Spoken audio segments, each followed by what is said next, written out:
Muy buenos días a todos. Vamos a continuar con nuestro curso de termodinámica del equilibrio de fases que hemos aquí llamado Termo 3. ¿Sí?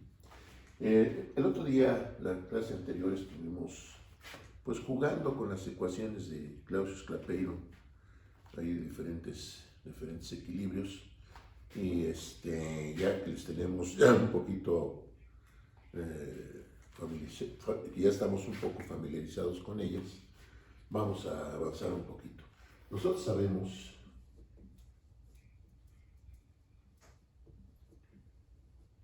que para el equilibrio líquido o vapor, la ecuación de Clausius-Clapeyron es la siguiente.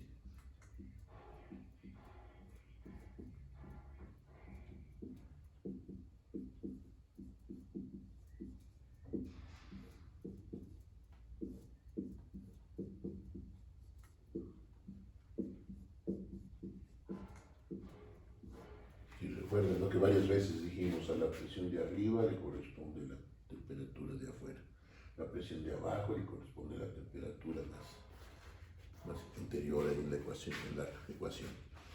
Bueno, pero fíjense, ¿qué pasa si yo considero que la presión de saturación 1 es una atmósfera o su equivalente? Pueden ser milímetros de mercurio, puede ser cualquier otra unidad de presión. Si la presión de saturación 1 es una atmósfera, entonces la temperatura de ebullición 1, pues es la temperatura de ebullición normal, porque normal quiere decir a una atmósfera. ¿Estamos de acuerdo? Y si yo sustituyo esto arriba, pues entonces me va a quedar, ya no necesito el subíndice, ya no lo necesito. Pero aquí hay un 1 dividiendo, ¿sí? No lo voy a poner porque se ve horrible, pero ahí está, ¿no? Y eso hace que las unidades de presión se anulen. Muy bien, y entonces esto yo lo puedo escribir así, a ver si estamos de acuerdo. Una de las suposiciones que hicimos para llegar a Clausius-Clapeyron, si ustedes se acuerdan, es que la delta H fuera constante. Entonces, no importa cuál sea la presión y la temperatura a la que estemos en determinado momento, la delta H va a ser la misma. Yo la voy a llamar normal, ¿sí? Delta H de ebullición normal. Y entonces me va a quedar esto así.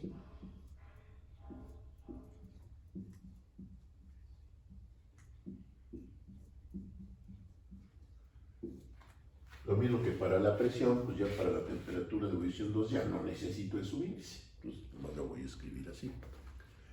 Bueno, pero ahora voy a efectuar aquí el producto que está indicado. Entonces esto lo puedo escribir así.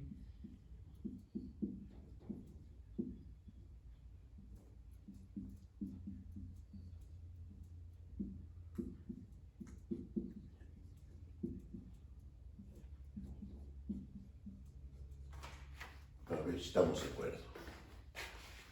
Bueno, si eso es cierto, fíjense, delta H de ebullición normal pues es una constante. Además estamos usando Clausius-Clapeyron. Y eso tiene implícito que la delta H de ebullición es constante, lo cual, estrictamente hablando, no es cierto.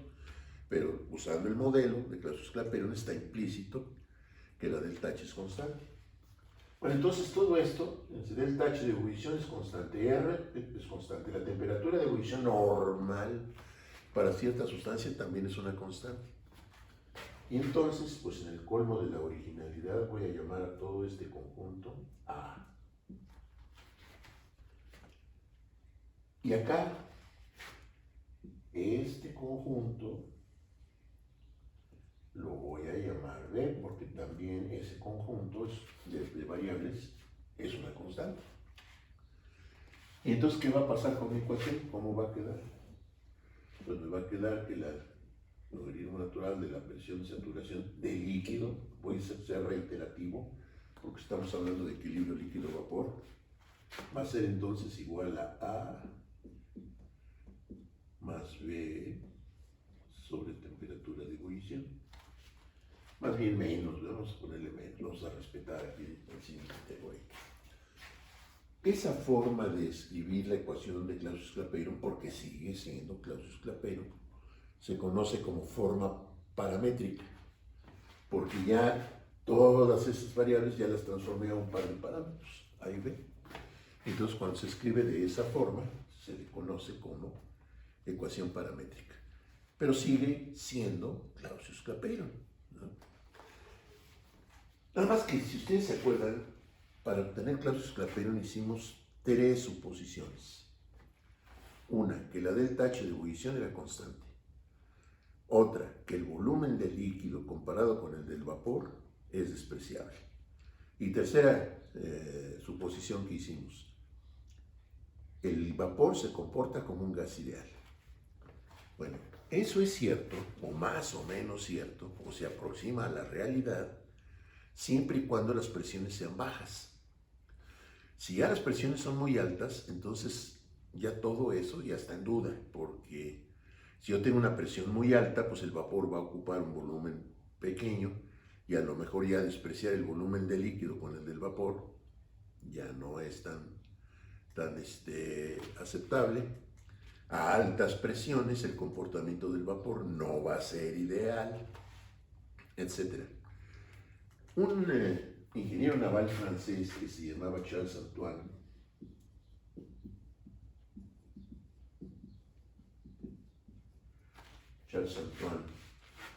en 1888, por ahí de 1888, andaba, los buques de guerra de la flota francesa en esa época eran de vapor. Y él quería que los buques de guerra franceses fueran muy poderosos. Y entonces, obviamente, si iban a funcionar con vapor, pues había una caldera a bordo para generar el vapor que hacía que el buque adquiriera movimiento. Bueno, pero él quería que esos buques fueran más poderosos. Entonces eso implicaba aumentar la presión en la caldera para que el vapor tuviera más energía que transferir a la máquina que le daba movimiento al buque. Y entonces, pues ya no, Antoine ya no me, el Clausius-Clapeyron ya no me sirve.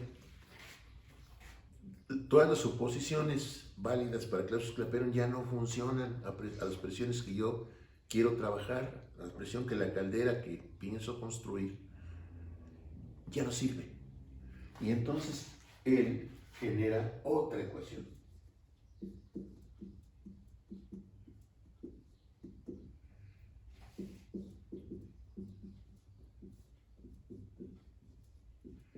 Mete una tercera constante, C. Ese cambio aparentemente tan simple le funciona muy bien, porque entonces ya puede calcular con bastante precisión la relación entre la presión de saturación del vapor y la temperatura. Acá funciona si las presiones son bajas, pero si las presiones son altas ya no funciona. Esta funciona muy bien. Claro, hasta ciertos valores de presión, ¿sí? Bueno, a esta ecuación se le conoce como ecuación de Antoine. Qué raro, ¿verdad? Y es una ecuación muy conocida, muy conocida. Y los parámetros de esa constante de Antoine, A, B y C, están en las tablas de datos termodinámicos que les pasé. Ahí están esas constantes de Antoine. ¿Sí? Bueno, muy bien. Desde luego, las sublimaciones, voy a insistir por enésima ocasión, pero más vale que sobre y no que falte.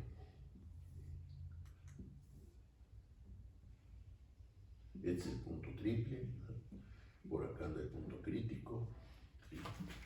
Decíamos, las sublimaciones, que son las que están registradas en el diagrama presión contra temperatura sobre esta curva, se dan a presiones muy bajas. ¿Estamos de acuerdo? Y si eso ocurre a presiones muy bajas, pues entonces Clausius Clapeyron es suficiente. ¿Sí?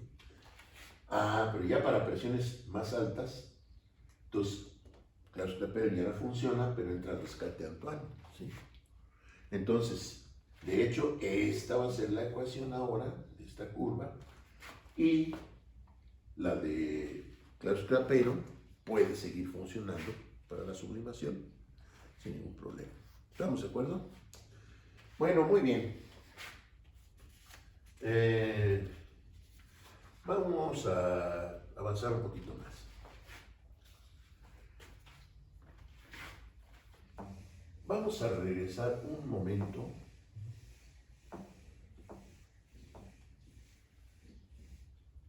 a Clapeyron. No a Clausius Clapeyron, sino a Clapeyron. Para el equilibrio, seguimos en el equilibrio líquido-vapor.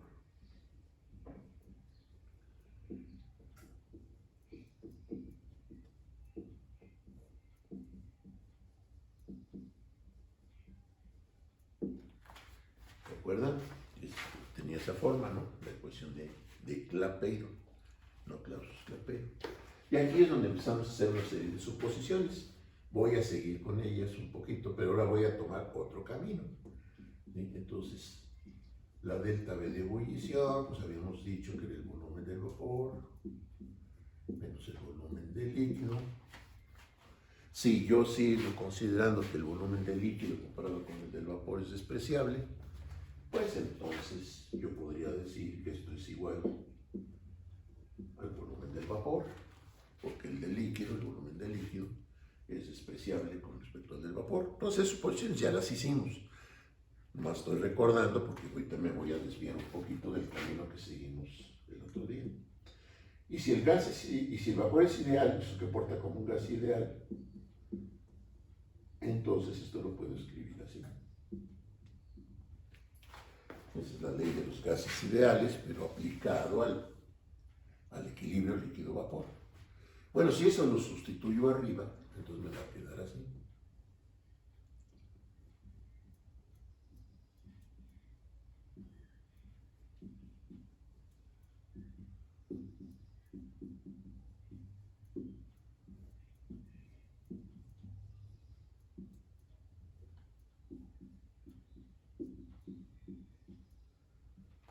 Me va a quedar así, porque a la hora que yo sustituya esto acá arriba, la presión de saturación me va a quedar dividiendo en el denominador. Por regla del sándwich, la he hecho multiplicando el numerador, ¿no? Bueno, muy bien. Pero esta como que este no es su lugar, vamos a echarla del otro lado. Del otro lado de la ecuación, y entonces yo puedo escribir esto.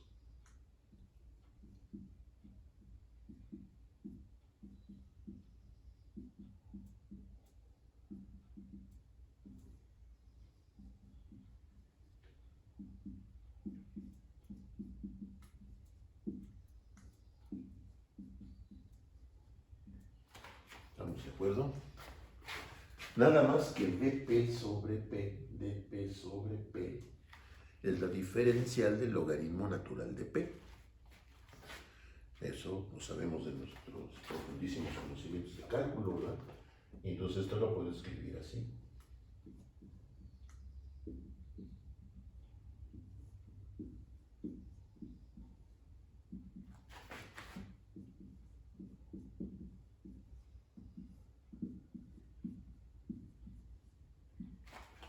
Lo puedo escribir así. ¿De acuerdo?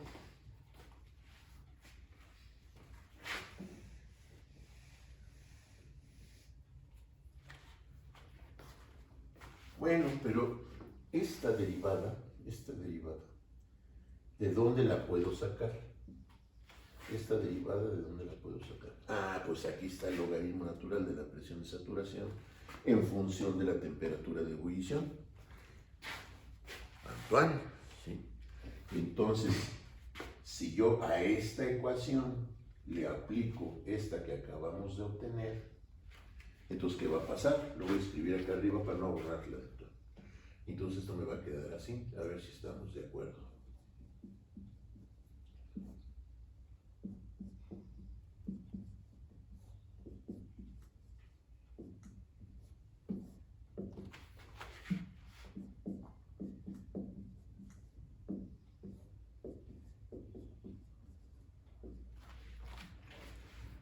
Lo único que hice ahí pues, fue sustituir el logaritmo natural de la presión de saturación dada por la ecuación de Antoine. Bueno, vamos a derivar. Derivada de una suma, suma de derivadas. La derivada de una constante, 0. Y entonces la derivada del sumando que me queda, pues va a quedar así, a ver si estamos de acuerdo.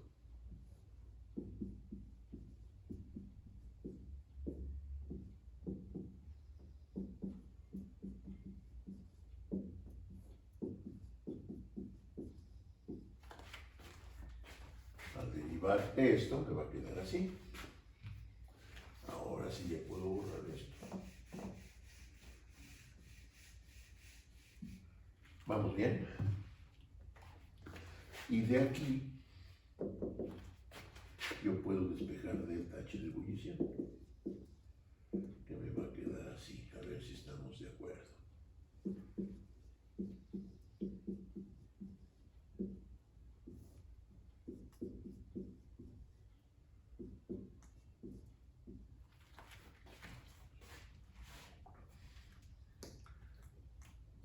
¿Ok? Fíjense que esto ya está muy interesante porque ya me dice que delta H es función de T, lo cual es cierto. En Clausius-Clapeyron decimos que delta H era constante y dijimos desde un principio, desde que hicimos esa suposición, dijimos eso no es cierto. La delta H es función de T, ¿sí? Aquí ya estamos obteniendo que delta H es función de T. Entonces esto ya está más cercano a la realidad que Clausius-Clapeyron, ¿sí? ¿Vamos bien? ¿Qué diferencia hay entre Clausius-Clapeyron y Antoine? La constante C. No existe. En Clausius-Clapeyron no existe. ¿Qué pasa si C es 0? A ver, fíjense, en esta ecuación. ¿Qué pasa si C es 0? Pues entonces me va a quedar temperatura de ebullición al cuadrado entre temperatura de ebullición al cuadrado es 1. ¿Al cuadrado? Pues sí, ¿La de al cuadrado. sí, claro, claro. Bien, ¿qué pasa si C es 0? Si C es 0, estoy en Clausius-Clapeyron. ¿Estamos de acuerdo?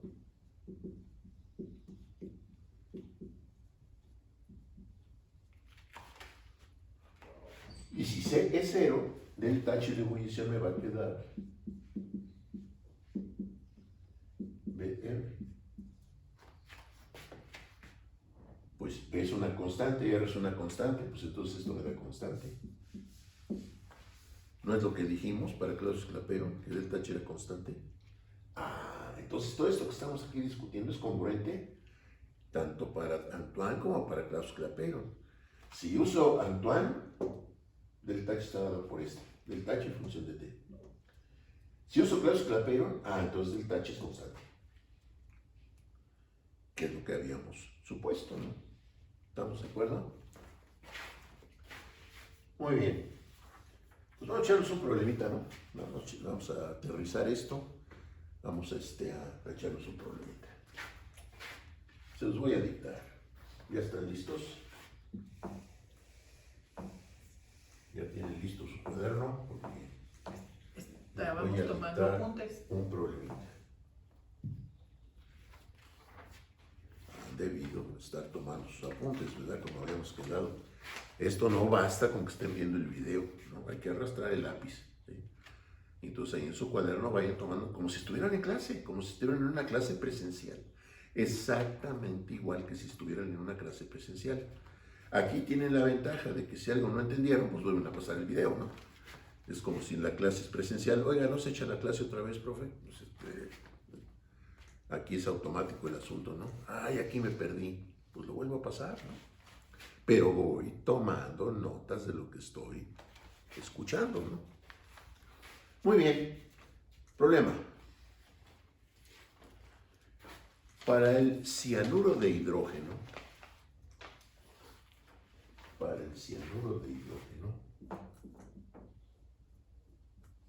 ¿por qué no dije ácido cianhídrico?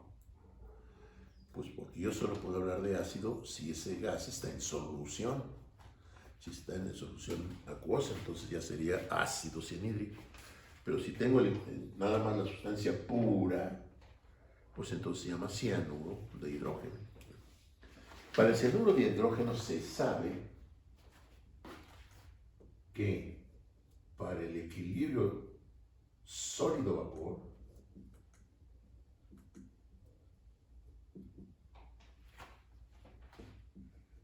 la presión de saturación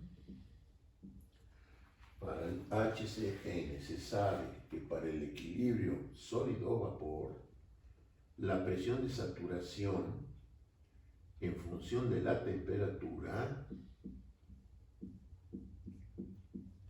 está dado por la siguiente ecuación.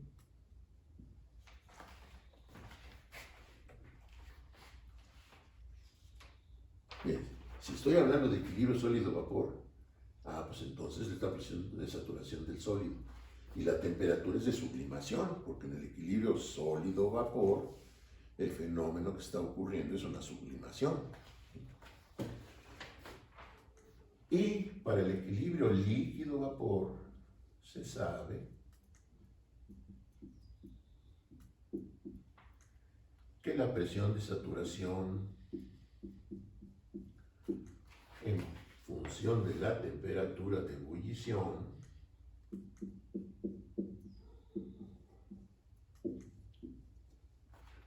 está dada por la siguiente ecuación. Esa está ahí. Bueno, entonces, esta es para el equilibrio sólido-vapor. Esta es para el equilibrio líquido-vapor. Seguimos, punto de parte, seguimos. En ambas ecuaciones, la presión deberá expresarse en milímetros de mercurio y la temperatura en Kelvin. En ambas ecuaciones, la presión deberá expresarse en milímetros de mercurio y la temperatura en Kelvin.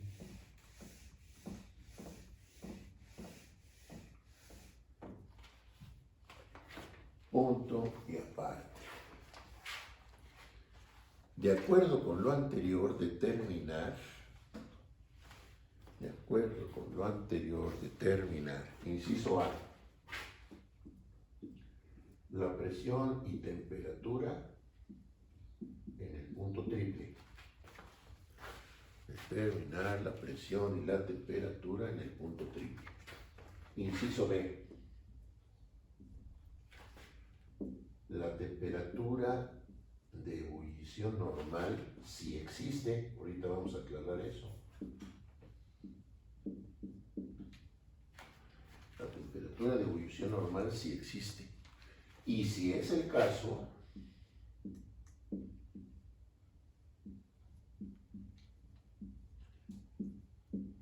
de encontrar la delta H de ebullición normal.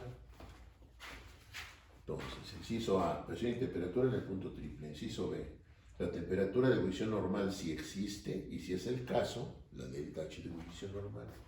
Inciso C, la temperatura de sublimación normal si existe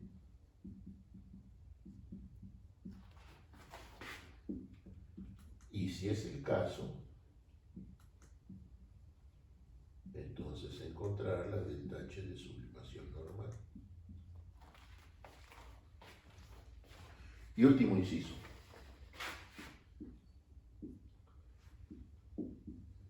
Sigue esta sustancia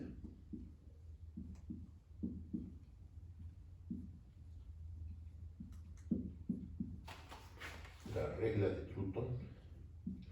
Ya sé que no la hemos visto, pero ahorita que estaba yo planteando este problema me acordé de ella, entonces vamos a ver. Entonces sigue esta sustancia la regla de Trutón. Bueno, vamos a resolverlo. ¿Qué hacemos? Pues primero vamos a procurar entender bien qué caramba está pasando, ¿no? Y para eso vamos a recordar nuestro diagrama de fases, que ya he dibujado N veces, ¿no? Pero va de nuez.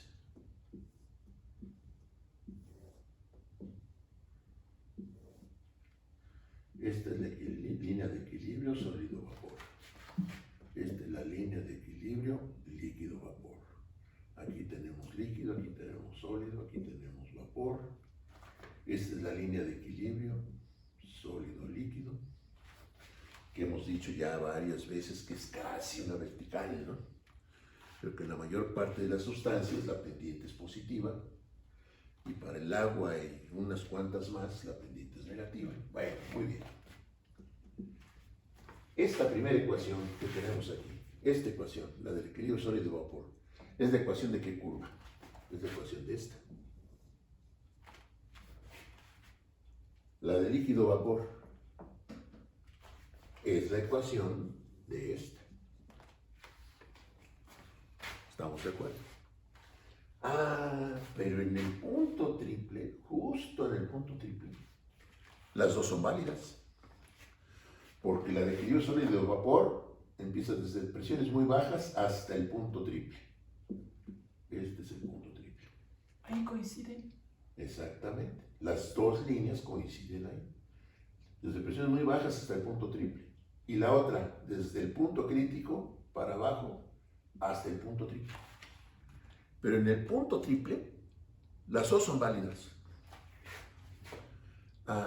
Entonces las puedo igualar.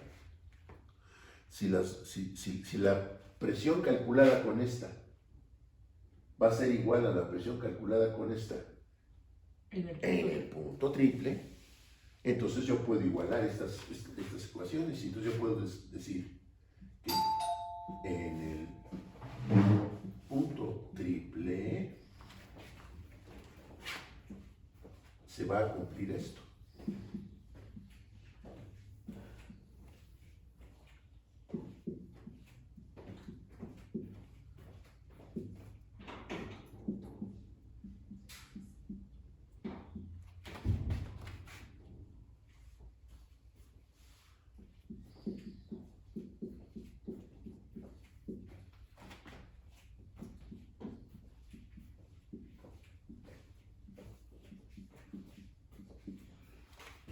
Que hice ahí, igualar los segundos términos de las dos ecuaciones, porque en el punto triple las dos son válidas.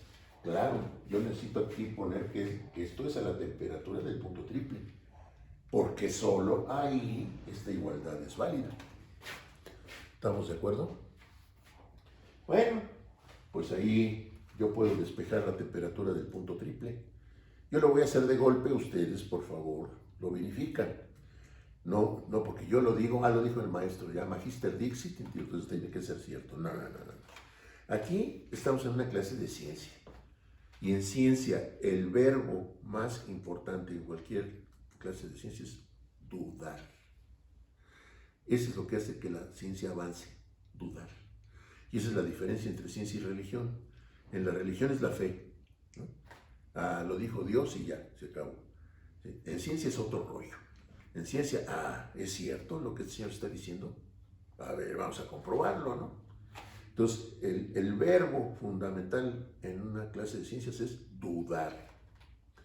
Entonces, decía yo voy a despejar aquí de golpe, pero ustedes lo verifican, ¿sí? Y aquí si despejo la temperatura del punto triple, me va a quedar así. A ver si estamos de acuerdo.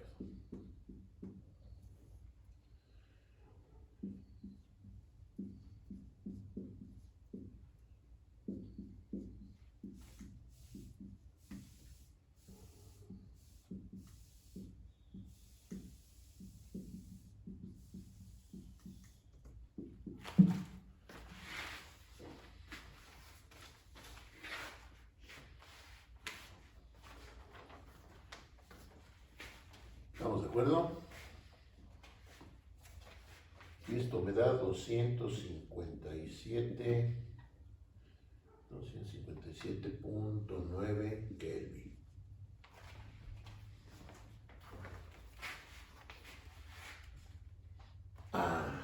Ya sé la temperatura aquí.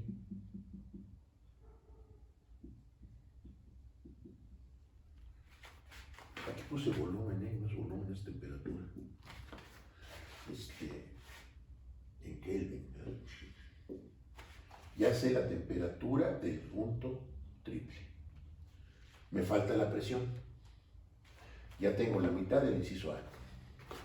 ¿Cómo encuentro la presión del punto triple? Pues sustituyo esa temperatura en cualquiera de las dos, porque en el punto triple las dos son válidas. Y entonces sustituyo este valor de temperatura en cualquiera de esas dos ecuaciones. Por ejemplo, la primera, ¿no? ¿Qué pasa si sustituyendo en la ecuación para el equilibrio sólido-vapor? ¿Qué va a pasar? Pues me va a quedar que el logaritmo de la presión de saturación en el punto triple va a ser igual a 9.339 menos 1864.2 sobre esta temperatura.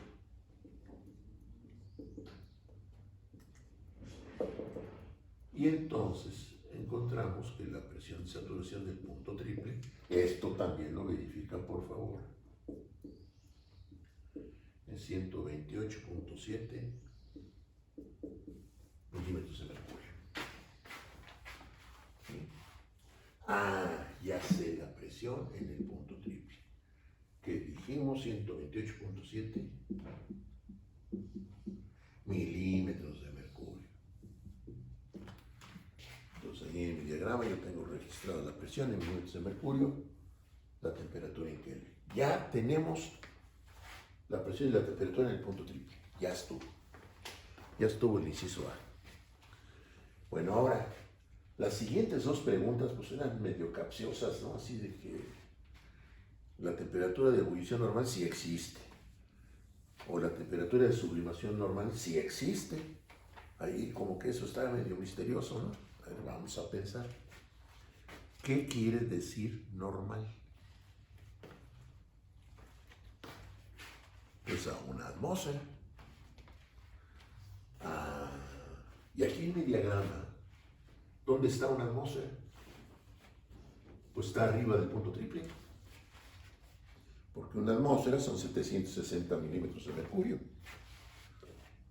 Entonces 760 anda por acá, ¿no?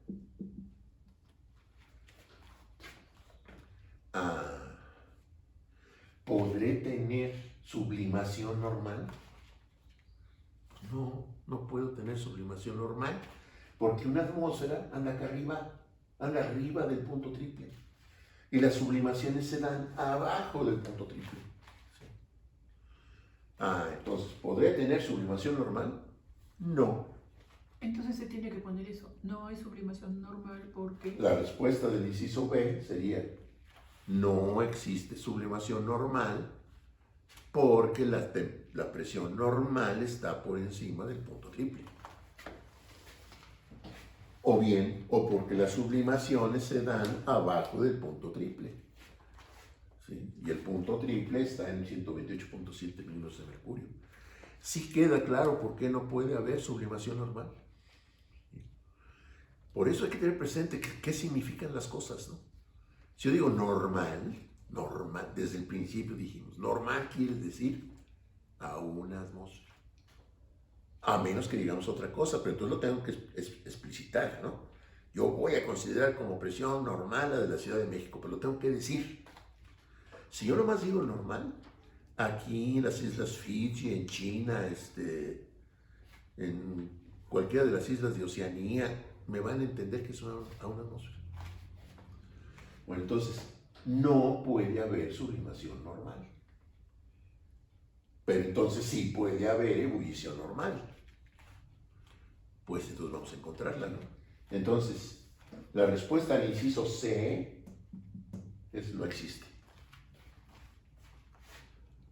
¿Al C? Pues sí, la sublimación normal, eso no existe, ¿no? El que sí existe es la ebullición normal. ¿Estamos de acuerdo?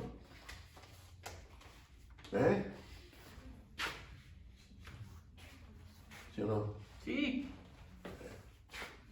Entonces, voy a seguir dejando ahí el diagrama. siempre que puedan hacer un diagrama, una figura, háganla. Aclara las cosas, ¿sí? Hace muchos años un profesor, que no voy a decir su nombre, se opuso de que en un examen a título se pusiera una gráfica El proceso. del proceso. Y su argumento era que eso los iba a confundir a ustedes. Yo jamás entendí ese razonamiento, ¿no? Nunca lo entendí. Una gráfica siempre nos ayuda a comprender lo que está pasando. Imagínense que yo no hubiera dibujado esto. Y les digo, no, la temperatura de sublimación normal no existe. ¿Por qué? A lo mejor lo pueden alcanzar a entender. Pues porque la normal quiere decir a una atmósfera y las sublimaciones se dan abajo. Sí, a lo mejor me pescan la idea, pero así se pesca más fácil. ¿Sí? Entonces, siempre que puedan hacer un diagrama de lo que está pasando, háganlo. Eso va a ayudar. ¿Sí? Por eso no lo quiero borrar. Bueno, entonces ya quedamos que el que sí existe es el inciso B, ¿no? Si estoy hablando de ebullición, entonces estamos hablando de equilibrio líquido-vapor. Y para el equilibrio líquido-vapor, la ecuación válida es esta. ¿Estamos de acuerdo? Y entonces yo puedo escribir que en el punto normal de ebullición,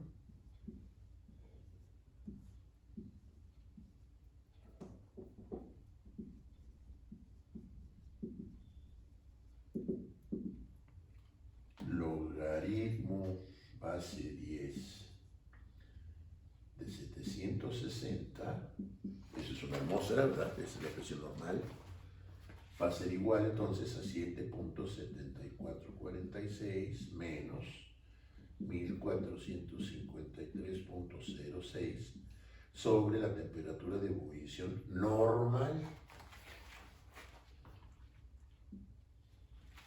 que es lo que nos están pidiendo, ¿no? Pues despejamos, ¿no? Y entonces nos va a quedar que la temperatura de ebullición normal va a ser igual a 1453.06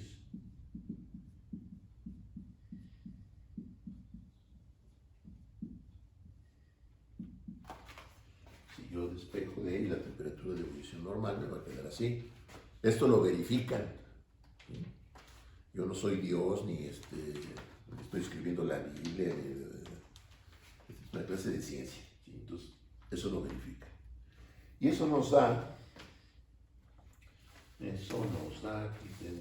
está, 298.75 Kelvin. Cuando la presión es 760 milímetros de mercurio, aquí está la curva de equilibrio líquido-vapor, que es donde estamos, ¿sí?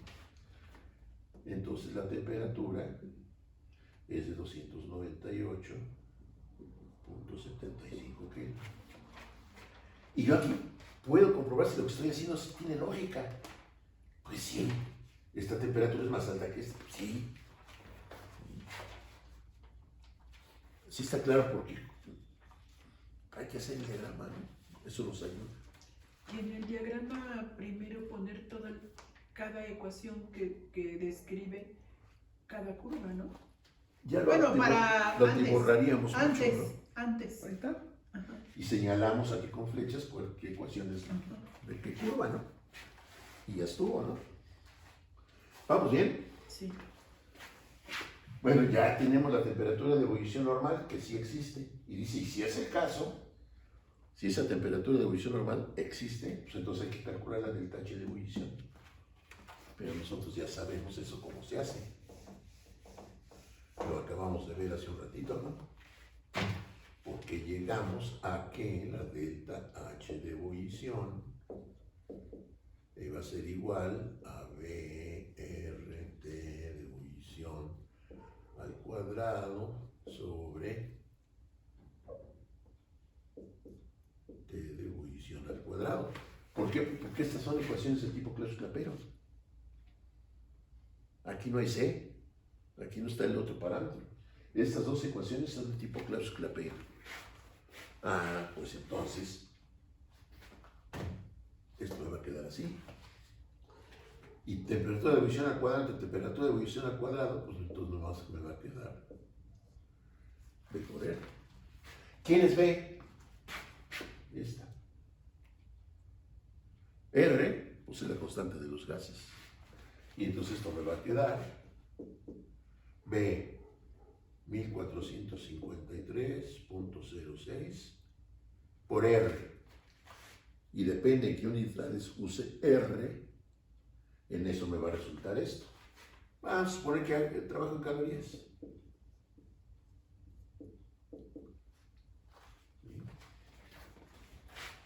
Eso resulta 6.649.3 calorías por mol.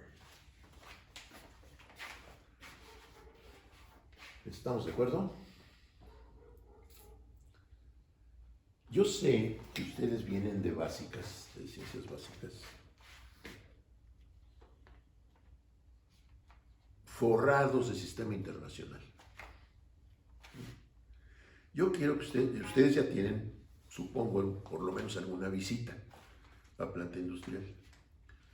Díganme, ¿en cuál de las plantas que visitaron está la instrumentación, los manómetros, los termómetros? Díganme, ¿en cuál de esas empresas que ustedes visitaron los instrumentos están en sistema internacional? En ninguna.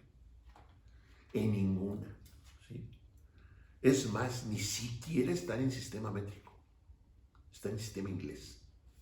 Los manómetros en libras por pulgada cuadrada, los termómetros en Fahrenheit. Entonces, un ingeniero no puede darse el lujo de estar nomás, de conocer nada más el sistema internacional. Tiene que conocer otros, ¿sí? Porque si no, ay, es que esta planta no está en sistema internacional, pues no, ni esa ni ninguna. ¿No? Entonces, ¿por qué nos enseñan el sistema internacional? Sí. Yo diría que es un purismo científico. El sistema internacional es el que reconoce la comunidad científica. Pues sí, pero no la ingeniería, ¿no? Ahora, no está mal conocer el sistema internacional, por supuesto que no.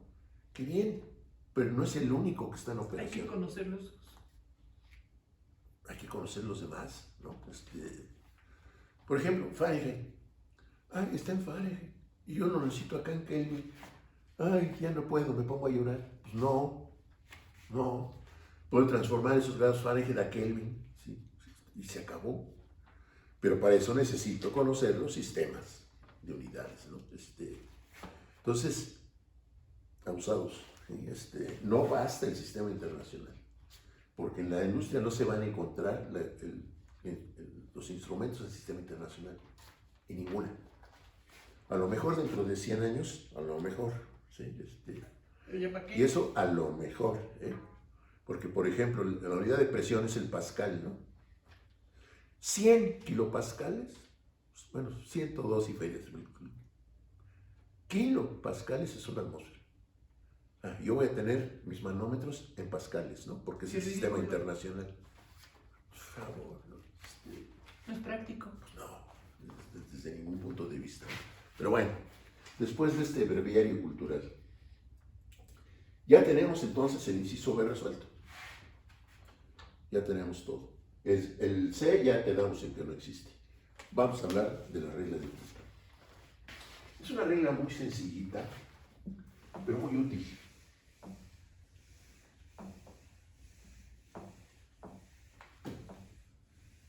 Lo que la regla de Newton dice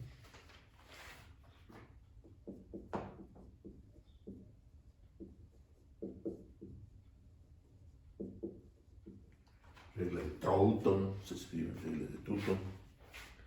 Lo que dice es que para sustancias no polares,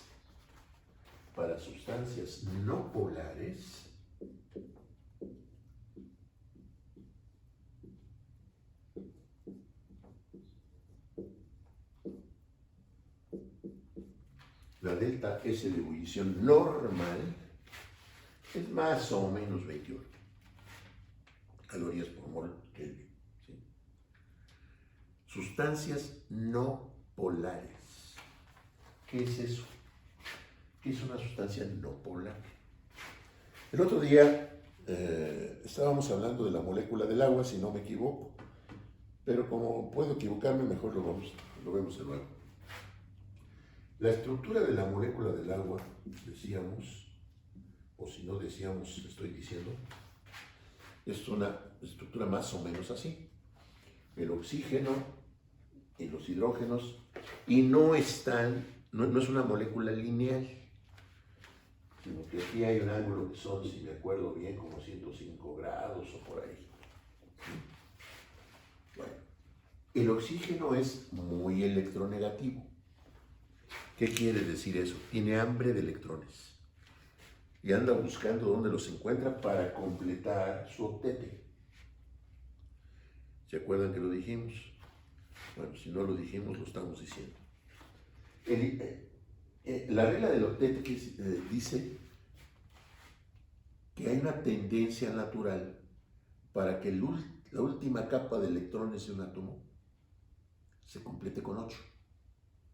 Por eso se llama octete, la regla del octete. La última capa de los átomos tiende a completarse con 8. El oxígeno tiene 6. Le faltan 2. La última capa de electrones.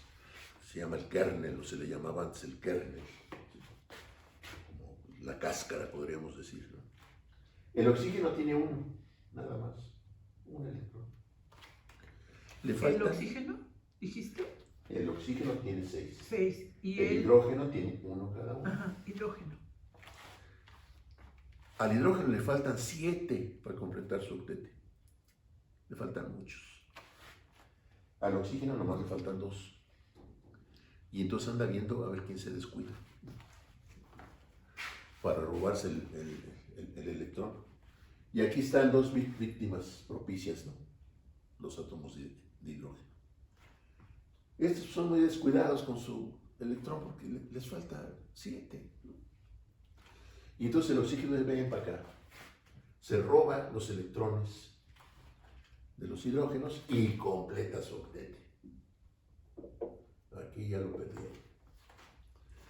El oxígeno está completo. El hidrógeno se quedó chiflando en la loma. ¿Sí? Pero ¿esto qué provocó? Que mi molécula de agua se convierta en un imancito. De este lado va a quedar cargado negativamente, porque le sobran electrones, y los electrones tienen carga negativa. Y entonces aquí le sobran 2 electrones, queda cargado negativamente. Y acá los perdió. Pues de este lado queda cargado positivamente. Entonces, ¿qué pasa con las moléculas de agua? Son como imancitos. ¿Qué pasa con los imanes? Los polos opuestos se atraen. Los polos del mismo signo se repelen. Y entonces las moléculas de agua tienden a acomodarse. La parte positiva atrayendo a las negativas y viceversa. ¿Sí? Las moléculas de agua son muy chiquitas. Y entonces esos imancitos están muy cerca unos de otros. Y entonces ese efecto que acabo de describir, que se llama polaridad, ¿sí?, provoca que esas moléculas de agua se formen grupos, cadenas, aglomeraciones. Y ese efecto es aparte del que por sí entre las moléculas hay. ¿Se acuerdan que dijimos que había fuerzas de atracción y de repulsión que actuaban al mismo tiempo? Eso ocurre entre todas las sustancias. Pero en el caso del agua, y otras más, por supuesto, el agua no es la única polar, se forma ese efecto adicional, ocurre ese efecto adicional y hace que las moléculas se atraigan con mucha fuerza. El otro día decíamos, ¿no? Nos lavamos las manos, no hay dónde secarse. ¿Por qué cuesta tanto trabajo evaporar el agua que tenemos en las manos si no hay dónde secarse? ¿Por qué? Pues porque no estamos evaporando moléculas sueltitas, estamos queriendo pasar de líquido a vapor grupos de moléculas de agua que están aglomeradas, ¿sí? Como conformando polímeros, ¿no? ¿Sí me explico? Bueno, esto es polaridad. Este fenómeno se llama polaridad. En una molécula de CO2, por ejemplo, la molécula de CO2 es lineal. Entonces, entre esta y esta hay un efecto polar. Pero entre esta y esta también. Entonces se anula. El efecto polar se anula porque están encontrados. ¿Sí? La molécula es lineal. La molécula de CO2 no es polar. Pero la del agua sí. En la tabla que ustedes tienen de propiedades termodinámicas, allí hay una columna de una propiedad que se llama momento dipolar. Mientras más diferente de cero sea el valor registrado en esa columna, más polar es la sustancia. Bueno, la regla de Trutton, que es esta, es válida para sustancias no polares. Y esto es muy fácil de calcular porque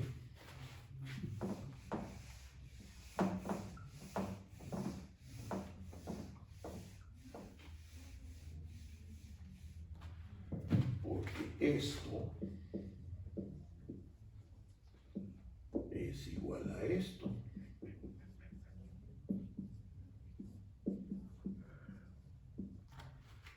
Entalpía es Q sobre T, pero si la presión es constante, pues el calor es igual al cambio de entalpía. Si estamos en el punto normal de ebullición, pues entonces va a tomar esta forma.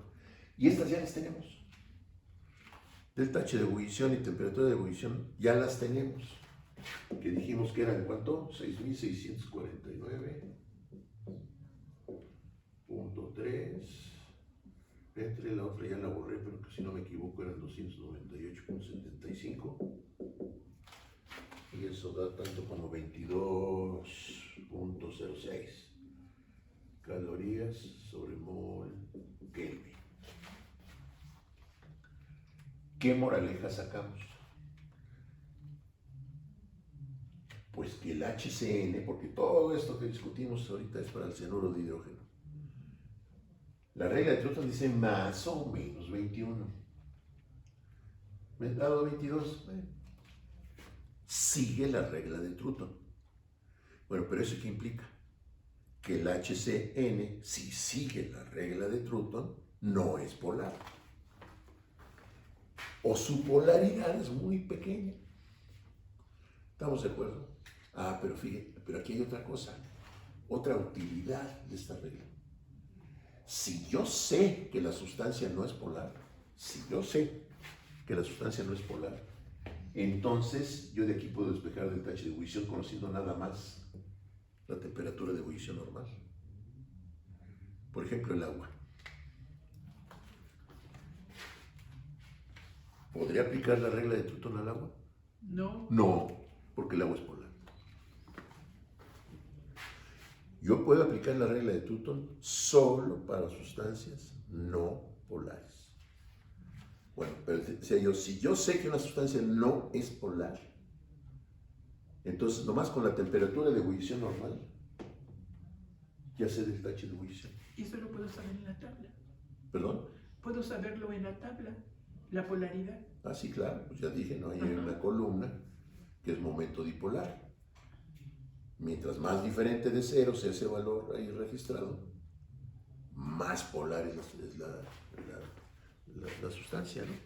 Bueno, entonces, moraleja, la solución del inciso D, ¿qué diríamos?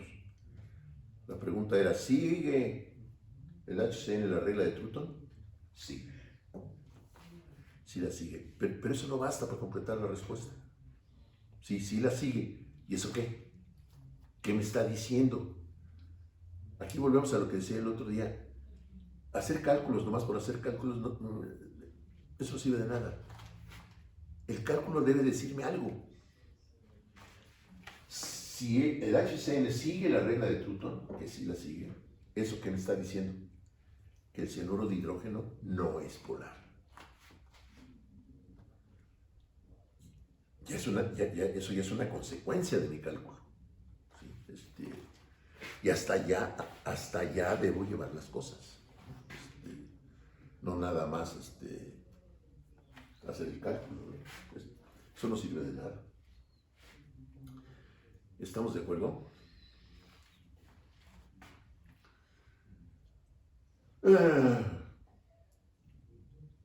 Bueno, ya empezamos, ya, si se dan cuenta, ya estamos bajando la Tierra, ¿no? Ya estamos encontrando la temperatura de ebullición normal, que la temperatura y presión es del punto triple, que etcétera, etcétera, ¿no? Y eso ya nos ayuda a predecir en ciertas condiciones qué estado de agregación vamos a tener, etcétera, etcétera, ¿no? Desde luego nos vamos a echar otros problemitas por este estilo, pero más, pues ya que tengan un poquito de más chiste, ¿no? Entonces, que además aquí las dos ecuaciones que usamos eran del tipo Clapeyron. Y eso, pues tenía mucha razón Antoine, ¿no? Clapeyron a bajas presiones, sí, ok, funciona bien, pero a altas presiones ya no. Pero para eso está Antoine. Y no son las únicas ecuaciones de ese tipo, hay muchas otras, ¿no? Hay muchas otras más, ¿no? Que no son necesariamente Antoine. Hay una que se llama de Riedel, ¿no? Por ejemplo, que es una ecuación de este tipo.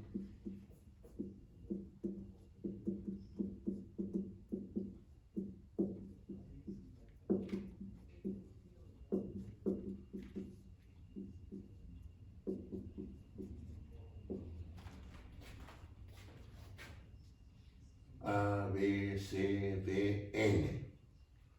Esta ecuación tiene 1, 2, 3, 4, 5 parámetros.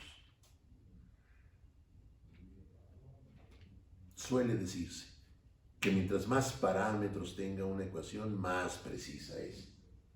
Pues sí, pero más latosa de manejar es, ¿no? Entonces sí, hay ecuaciones muy complejas que dan muy buenos resultados. Pero si yo voy a estar haciendo cálculos repetitivos, etcétera, etcétera, etcétera, se vuelven demasiado latosas.